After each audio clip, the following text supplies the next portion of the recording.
আসসালামু আলাইকুম এভরিওয়ান, কেমন আছেন সবাই? আলহামদুলিল্লাহ ভালো আছি। মারুফাস এক্টসে আপনাদের সবাইকে স্বাগতম।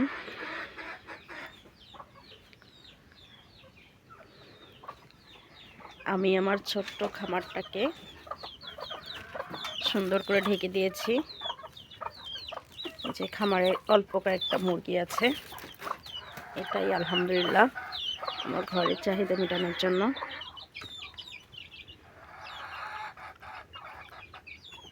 দুইটা চীনা হাঁস আর কয়েকটা বাচ্চা, এতেই আলহামদুলিল্লাহ আমার ঘরের অনেক চাহিদা মিটে। ডিমের চাহিদা যেটা, সাথে মাংসের চাহিদাও মিটে। যখন মনে চায় মুরগি চাবই দিয়ে খেতে পারি। আর জানেন তো, দেশি মুরগির স্বাদ অন্যরকম হয়। এটা আমার নতুন ইউটিউব চ্যানেল, ইচ্ছা আছে এখানে আমি কন্টিনিউ করব। আর ঠান্ডার কারণে আমি এভাবে করে খামারটাকে সুন্দর করে ঢেকে দিয়েছি।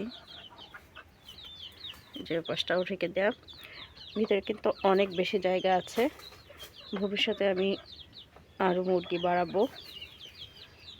আর এই যে নিচে বালি দেওয়া আছে, কারণ দেশি মুরগি একটু ময়লা আঁচড়াতে খুব বেশি পছন্দ করে।